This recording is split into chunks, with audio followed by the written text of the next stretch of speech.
What's up, guys? Dare here with Fantasy Football Advice, coming at you with another Mock Draft Monday. I apologize if the quality of the sound's a little bad compared to other videos.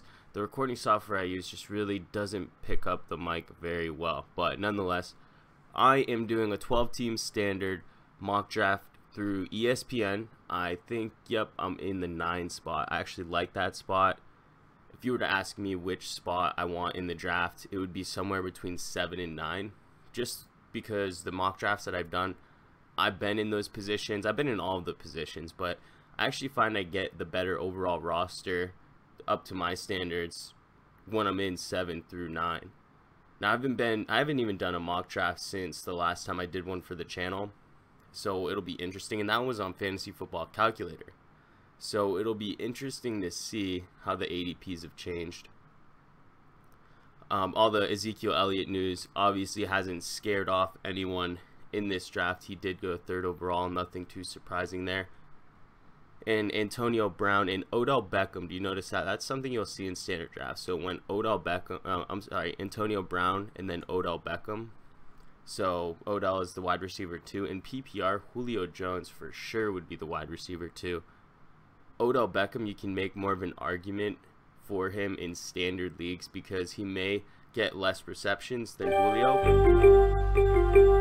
but he'll make up for it with his touchdown upside, as he has done in previous years. So for me, it's either Mike Evans or Jordy Nelson.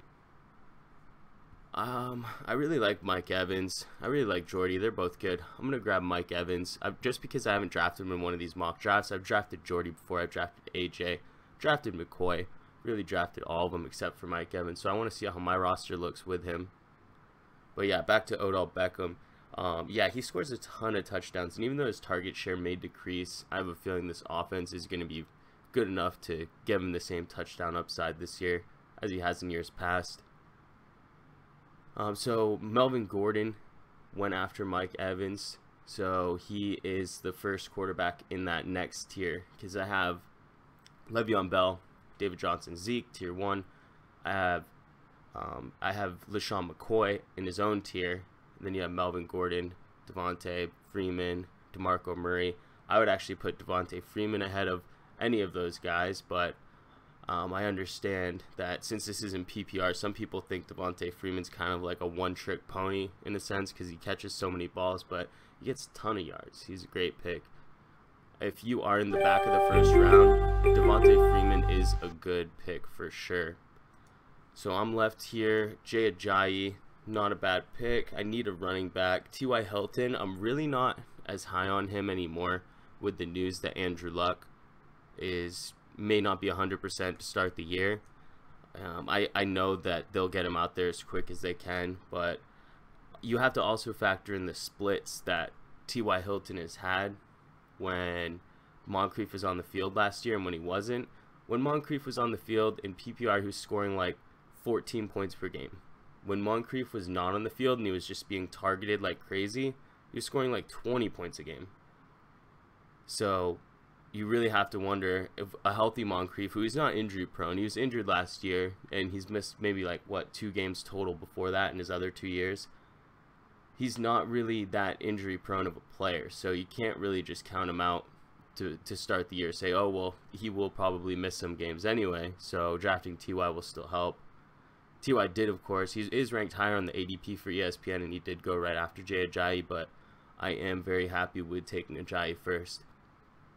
When it comes to who I like more, T.Y. Hilton or Michael Thomas, that's a close one. I don't think I've finished my research on that, but I think I might actually take Michael Thomas. But I don't know. If I was in that position, I'd probably have to make a feel for it and really go with my instinct there. I can see definitely a riser over here is Todd Gurley coming in at pick 19 overall. I wouldn't do that. We like Todd Gurley, don't get me wrong, but as the 19th overall pick, it's still a little high. Des Bryant, obviously still Coolard. You know that he missed his training camp. He was 3 hours late to his training camp. That should be the last reason anyone's scared off of Dez. He's going to be a great value this year. think he has one of the top chances to be one of these guys who everyone kind of is sleeping on because of their performance recently, who ends up becoming a first-round pick. Guys like, Gronk was in that category, Des Bryant.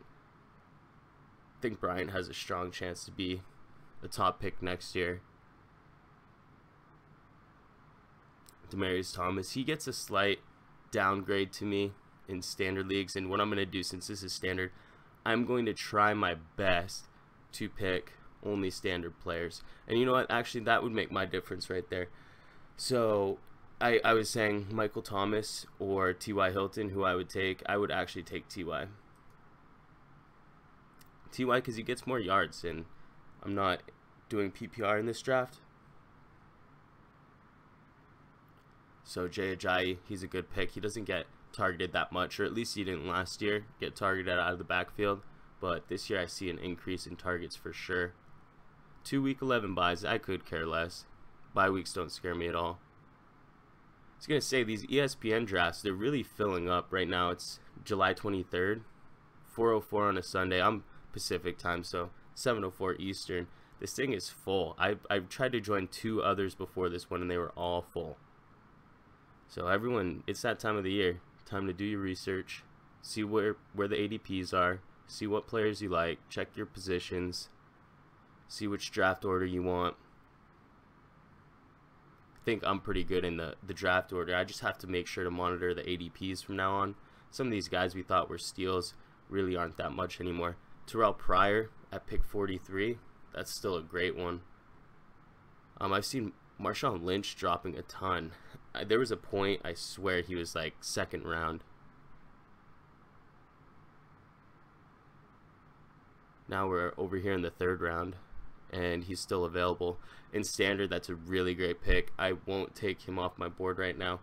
I like Watkins too, especially in standard. Oh, Marshawn Lynch got taken. Good pick at that point. Back of the 3rd round, good pick for him, especially in standard. Sammy Watkins is a good option. Doug Baldwin's really good. I don't think I would have the right, even in standard, to take Watkins over Baldwin. That would just be ridiculous. But I like the upside of Watkins for sure. Allen Robinson too. I was doing this, running this little study on percentage of catchable targets, and DeAndre Hopkins and Allen Robinson, a couple other names. I'm taking Baldwin, by the way. A couple other names who are these guys who really had a down year last year. I was doing their historical percentage of catchable targets, and they were just like took a severe dip. I'm talking over 10-15% each of them. The amount of balls that they had previous years that were actually deemed catchable versus what they actually had coming into this year. So it was all quarterback play as to why they were bad. They didn't lose a step at all, and that's really what the eye test provided us during the year. But it's just so disappointing when they're just not producing week over week. Now, it is disappointing Watkins got taken in Robinson, but I'm seeing Terrell Pryor still here. Isaiah Crowell is good here as well. So let's kind of see. Let's see. We got 3 people ahead of us. Julian Edelman, don't draft him. I mean, I wouldn't draft him this high in PPR, but don't draft him in standard. Just don't do it. He's more name than anything coming out of the Super Bowl. There will be some new people coming into your fantasy football leagues this year who don't watch football or don't play fantasy football, but watch maybe the Super Bowl. They see Julian Edelman's catch, they're going to end up drafting him right there. Let him. And then you can do what I'm going to do and get Terrell Pryor instead. I think Mark Ingram's a little overpriced here too. Greg Olsen, definitely my favorite tight end value. I still get scared taking tight ends this early. Nick would take, he said if I'm in the 4th round, I would consider Kelsey. Well, here we are, smack in the 4th round. I would love to have Kelsey at my tight end position. It would make me feel safe week over week, especially in PPR. He's kind of a beast at the amount of targets he gets. But I think Pryor is a great pick. I said there was also running back Crowell. Pryor or Crowell? I think everyone's on Pryor right now.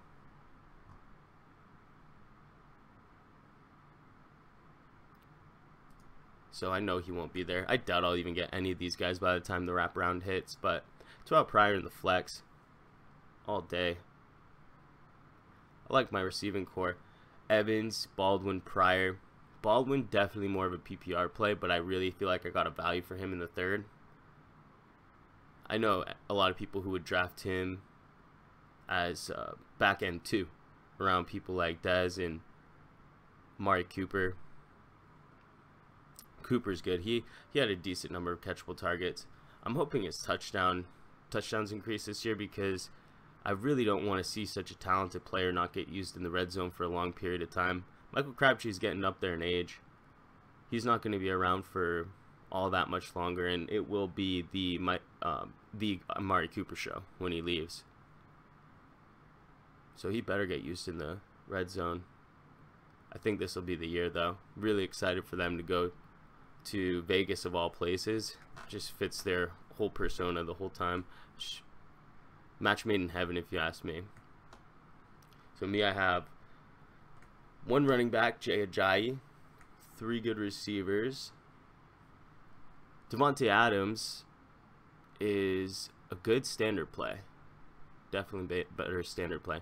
So when Davante Adams and Crowder, the crazy thing is I would actually take Davante Adams ahead of Crowder in standard if you ever have that decision. PPR, it's a different story. Crowder's going to get a bunch of targets down the middle. But these guys, the guys that we're telling you, Stephon Diggs, you know, Crowder, Snead, these guys are great PPR players. But in standard, at that, 900 yards and, 5 touchdowns isn't the same value. So we do love those guys in PPR. They're monsters. In standard, they still have value, just not to the same level, like not as these ADPs right here would show. If you're getting most of these guys at ADP value in ESPN right now in standard, then it's probably overpriced. But in PPR, you're getting an excellent value at their current ADP. That's for sure. I may reach. I have a pick pretty soon. My next pick in the 6th round, I'm going to reach for Martavis Bryant. Let's see some running backs. Frank Gore, Joe Mixon. Joe Mixon. I would take him, but we've been drafting him too much. So I'm not going to take him for that reason. I'm going to get Amir Abdullah too. Wow, I don't want to reach that much, but I guess I have to. Well, I do have to get Joe Mixon. Actually, I can get Eddie Lacy. I'll get Eddie Lacy. He's great standard. Not so much PPR. He's not going to catch too many. They have... CJ Procise there. CJ Procise is really good. I think that's a really talented back there. Don't hate on the Eddie Lacy pick. This is standard. All right, Eddie Lacy is a good pick in standard in the 5th round. I'll stand by that. He's a little risky, not gonna lie, but that's why I'm gonna take Amir Abdullah. He's gonna be a little less risky. Week 1, I probably would start Amir Abdullah over Eddie Lacy and not think twice. Martavis Bryant made it back to me. Very happy about that. Great standard player there. He's the kind of guy, can go 4 for 80 and a touchdown, to average 20 yards per catch. That's exactly what you want. Standard touchdown upside is there. They project him out 7 touchdowns. I think that's fair, but 970 receiving yards. He's going to crack 1,000. That's for sure. So, Frank Gore, old man Gore, he's dropping. He had to get taken by an auto picker because nobody wanted him. What a great career he has had. I don't know, his fantasy value this year is a little shaky. I drafted him in a few places last year, but now there's been a lot of buzz right now that he is towards the tail end of his career, and his yards per carry averages have been declining.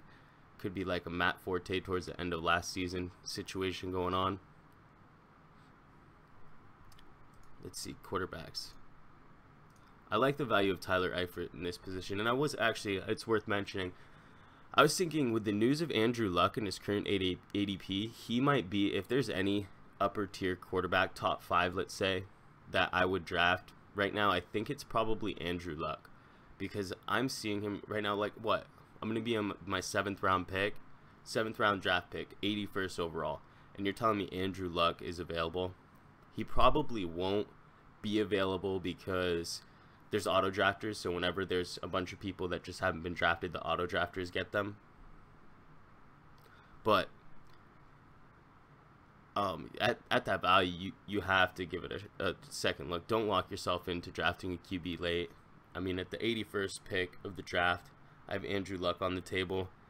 That's a good pick. I wouldn't leave that draft thinking that I messed up in any way, shape, or form. Yeah, you saw our top 5 QBs to target late. Definitely make sure to look at them. We've been running so many stats on these quarterbacks using the new Pro Football Focus stuff. If you haven't checked it out, July 31st, we have a promo code that ends July 31st that we will try to get an extension on, but no guarantees. Pro Football Focus has, the best stats out there, and we've been utilizing their data to tell us loads of stuff about all these players, the running backs, wide receivers, tight ends, quarterbacks. We've been using it a lot. We have a promo code to get you guys $10 off of the Pro Football Focus Edge. So definitely, 10% off of that. Definitely give it a shot. It's worth it. It's going to pay for itself. If you guys are the ones that don't mind doing the research yourself, pulling the data, looking for anomalies, looking at stuff that sticks out to you, definitely do it. If you like looking at that stuff and you don't want to have to, whenever you want to find a stat, search up a player's name in Google, go through the links, or use your resource, and then hopefully exactly what you're looking for presents itself. No, you create it yourself, and it helps you do it when you utilize some of this stuff that's out there. Pro Football Focus is a great resource for that. Make sure you follow our link though and use the promo code, or else you may not get the deal. Nobody else out there can provide it, I can promise you that. We weren't even supposed to get a discount on it, but we told them we're not gonna really, push anything on someone without giving them a discount. Yeah, we'll suggest it to you, but we won't be just offering it to people unless they're getting a discount on it. We think it's a good value. Pretty disappointed Tyler Eifert was taken, and Amir Abdullah and Paul Perkins. Those are great targets for me. Kyle Rudolph, though, it's a good pick. It's a little early. 7th round. Doug Martin's good. Matt Forte's good in standard, not in PPR. Not liking any of those guys. Kind of like Kyle Rudolph. It's a little early, though, but I really like Kyle Rudolph. Like Doug Martin, too. So I'll go Kyle Rudolph just because I don't really like the value. The value's not great, but I really like his opportunity that he has this year. He's better in PPR, but he was targeted in the red zone a ton. And I'm doing that, and the only reason I would get Kyle Rudolph in the 9th round, right, if he would fall to me, and then I would get probably Doug Martin here, because I'm going to get Doug Martin with my next pick. But since Doug Martin's ADP is lower, it makes sense just to grab Rudolph now, wait for next round, grab Doug Martin. Matt Forte is in strong consideration.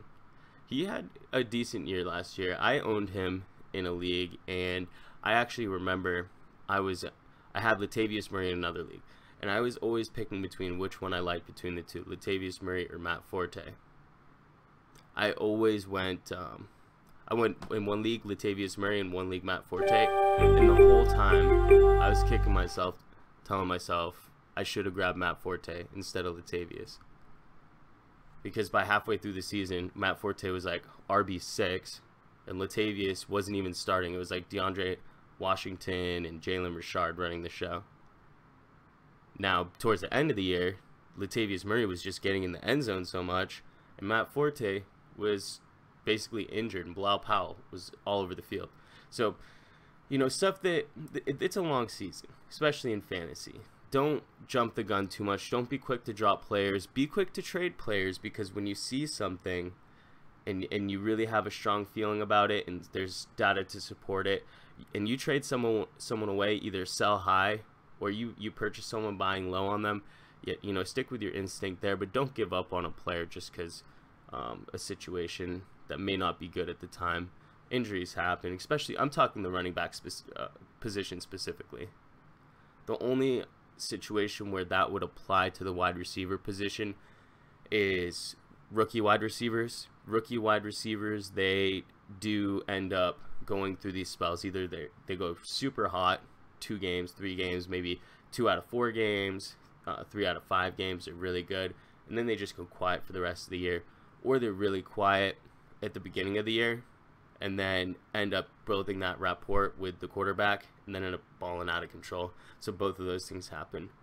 I'm going to take a look at some running backs, though, because I did draft Doug Martin. He's suspended. A good pair with Doug Martin is a player like Terrence West, especially in standard. A lot of people will say don't draft players to trade them. I draft players 100% of the time, knowing that they're on the trade market. If I get out of the draft and somebody offers me a trade, I'm willing to make a trade. I'll accept all trades. So we have Jaquiz. That would be safe. I don't do the handcuff thing, though. Terrence West at least has some sort of value.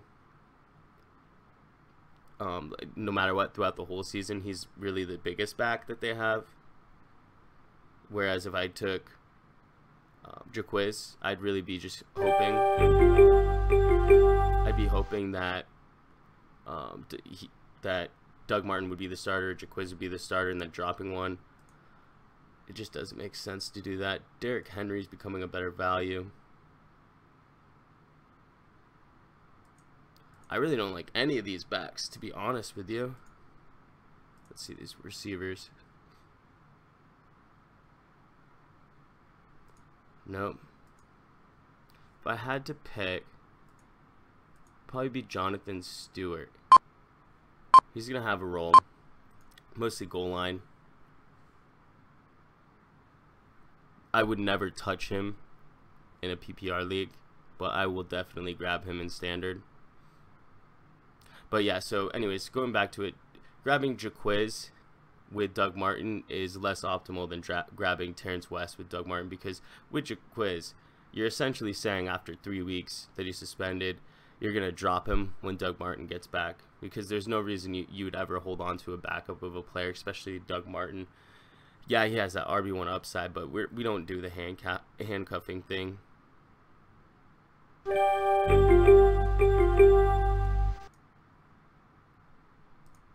So let's see.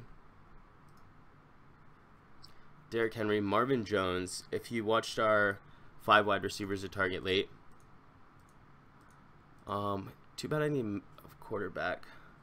It's between Marvin Jones and Matthew Stafford. Since I'm very happy with my receiving core, I'm gonna go Matthew Stafford, or I can get Phillip Rivers later. Yeah, I'm gonna go. I am happy with my receiving core, but I think the upside of Jones this year is immense. And don't get me wrong, look, I had the choice between Tyrell Williams and Marvin Jones. You can make a case for either of them. You really could.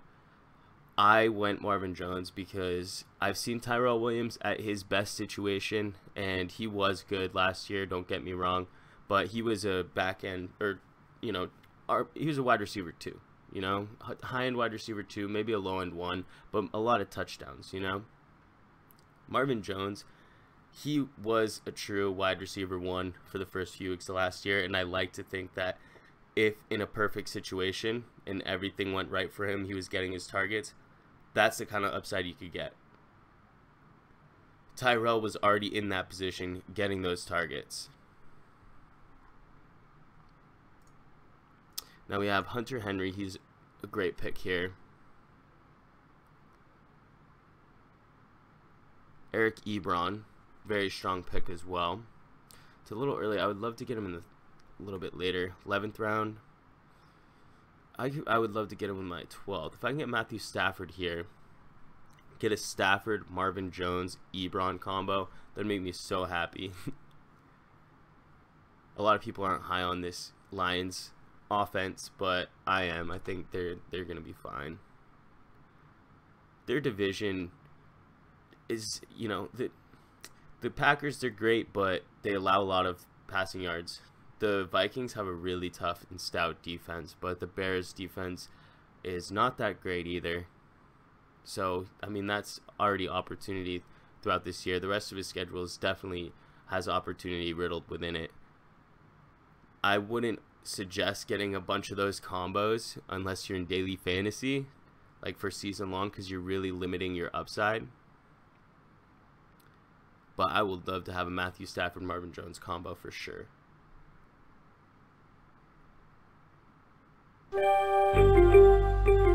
Alright, so I got Matthew Stafford in the 11th.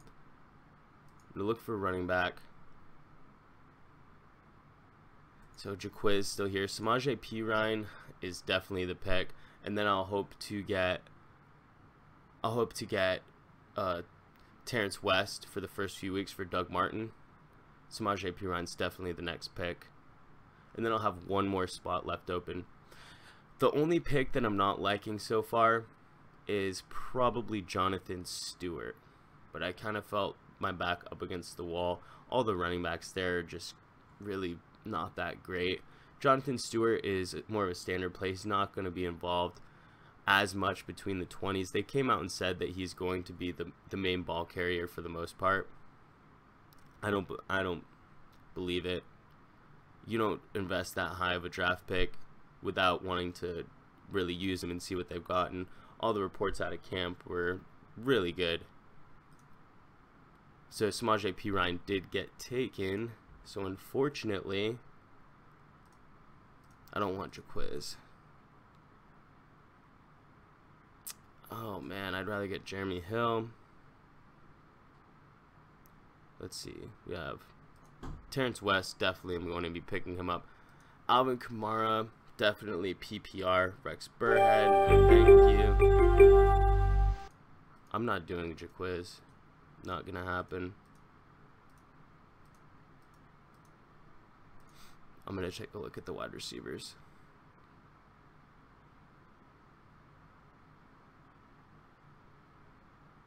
Not a big fan. I don't mind Devin Funchess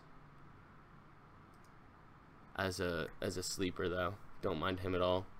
Out of these, honestly, Jeremy Hill has the best value in standard. And I'm not saying he's going to in any way take over Joe Mixon's role or they're going to be battling it. But maybe to start the season, he will have some value more than he normally does. And he's the bigger back. He's not the receiving back. Joe Mixon will be the receiving back out of those two. So there could be goal line work. Jeremy Hill that may receive. That's the only reason I'm picking him. I'm very high on Joe Mixon. Don't get me wrong. But we've seen two runners be successful in this offense with Giovanni Bernard and Jeremy Hill, both startable. Granted, Bernard more of a flex, but that's what I'm saying. You know, Jeremy Hill does have some standalone value even if Joe Mixon is healthy. Do I like the pick? No. I mean, I'm taking Jonathan Stewart and Jeremy Hill. Not really fans, but I think already that I'm comfortable enough because all of these guys are standard players. I think Doug Martin I'm really relying on to do the most. But with Terrence West, that'll just kind of really short up. Remember, this is standard, so I can't be taking backs like, you know, a Chris Thompson, Duke Johnson. You can't do those because a 3 for 40 stat line, 7 points in PPR, which isn't great, but, you know, add some rushing yards, that's a decent performance. You know, that's nothing in standard. It's 4 points. 4 points, everyone's on waiver wires, getting double that. Cole Beasley, great standard pick here, I would say. Not too much upside.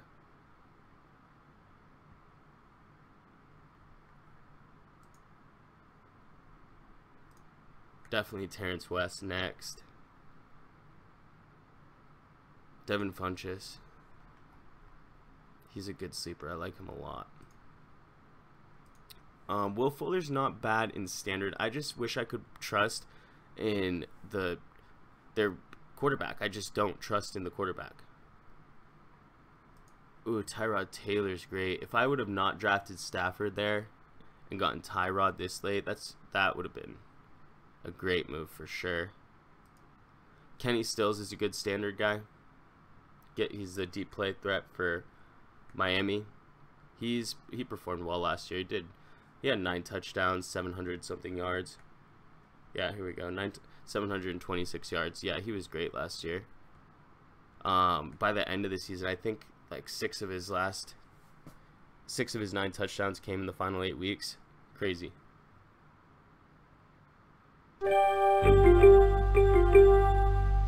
Okay, so I'm going Terrence West.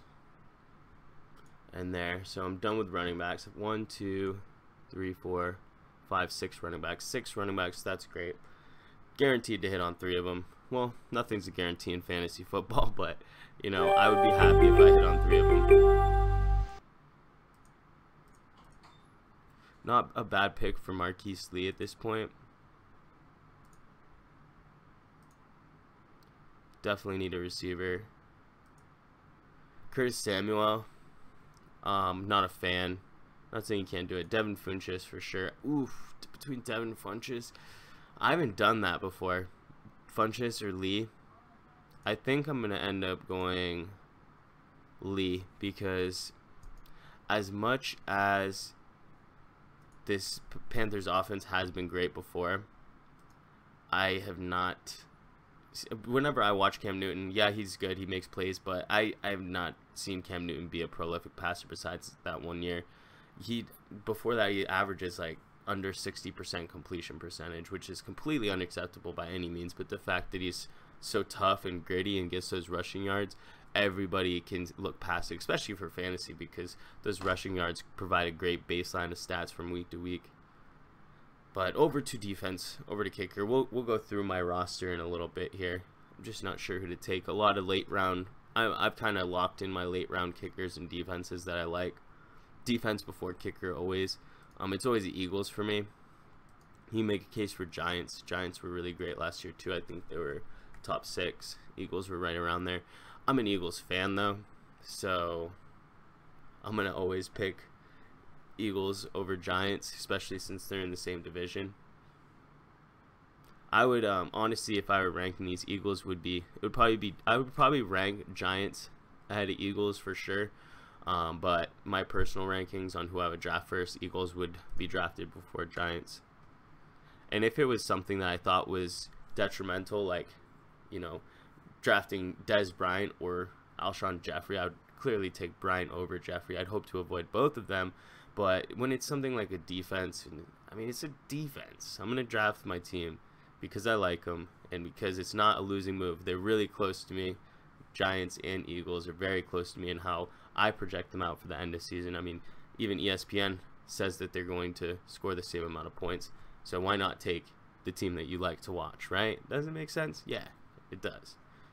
Let's check out some kickers. I'll tell you what I like about the kickers. Okay, some sleeper defenses real quick before we go. Bills definitely can be a good defense. Buccaneers for sure, really good down the stretch last year. More of a better in football, not so much in fantasy, but I really see that turning around. Rams are going to be a great waiver kind of spot start. Ravens for sure should be a target. They're right behind the Eagles, if anything. So drafting the Eagles. Take a look at some kickers now. So that's some for you guys. Oh yeah, and then the Falcons defense for sure. All else fails, go Falcons. Kicker, Janikowski is a great kicker. You know that offense is really good. Hauschka, no. Gould, no. Oh, Blair Walsh, great kicker. Seattle's kickers always scored tons of points. He's probably slept on because he wasn't on the team for most of last year. I'm gonna go for Janikowski, but yeah. Anyway, as I was saying, Blair Walsh, right? He was on the Vikings for most of last year, and then he missed all those field goals, including the playoff appearance that they had. You know, botched that easy kick in the snow, and then comes out, performs very subpar, gets released. Seahawks picked them up. I thought they were Hauschka fans, but regardless, he's now on the Seahawks. His performance numbers don't look that great as a whole on the season because he was pretty bad. But when he was with Seattle, he was actually playing much better. They didn't have as many opportunities because their run game wasn't as good as it has been in the past. But I think they're really going to work on it. So Blair Walsh, great kicker to choose. let's go through the team. Matthew Stafford at quarterback. I'm happy with Matthew Stafford. I did say going through this draft that I saw Tyrod there at the same time I was taking like Jeremy Hill or Terrence West.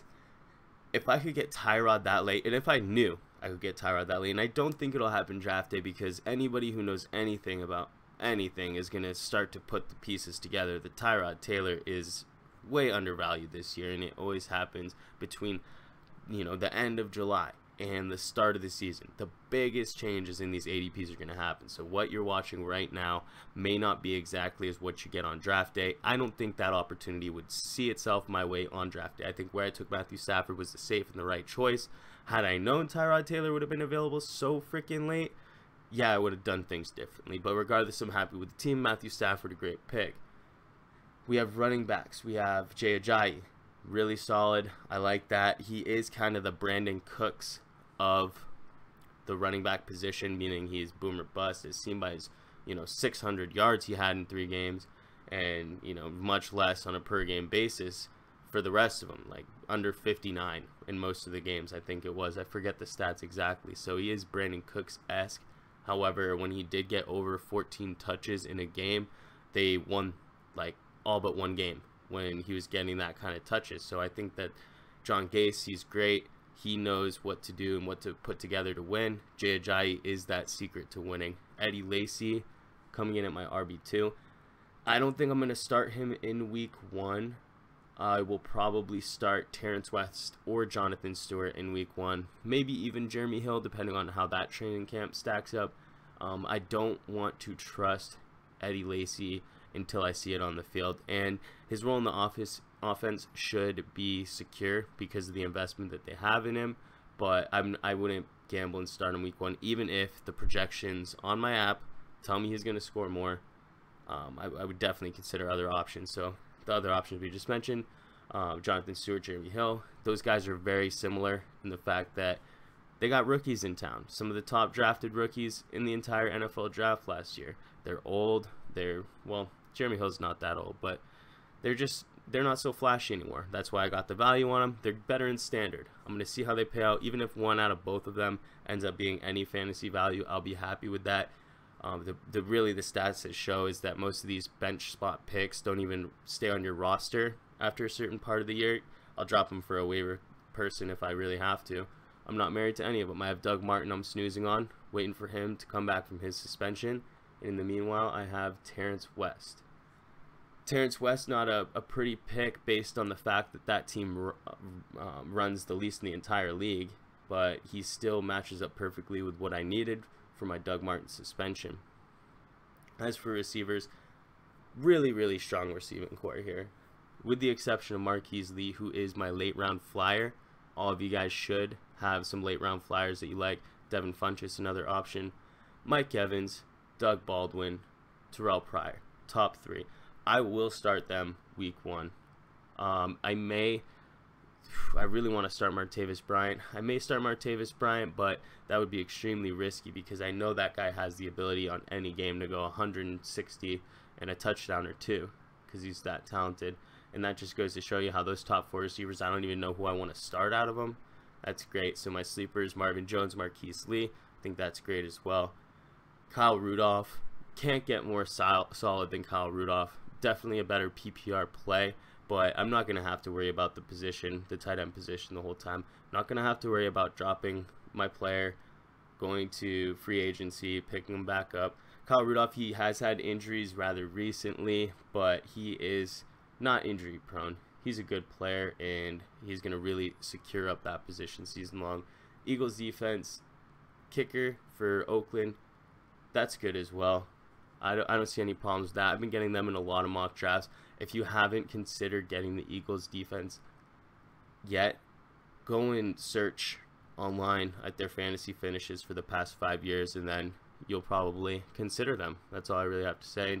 Just Sebastian Janikowski, whatever. He's a kicker. I'll probably end up getting one on free agency in 2 weeks anyway, like I did last year with Matt Bryant from the Falcons. That's just kind of how it works. But thank you guys for stopping by. I hope you enjoyed it. If I were to rate this one, I'd be super happy. Remember, this is 12 teams. This isn't 10. This looks like a 10-team roster because I feel like I got steals left and right.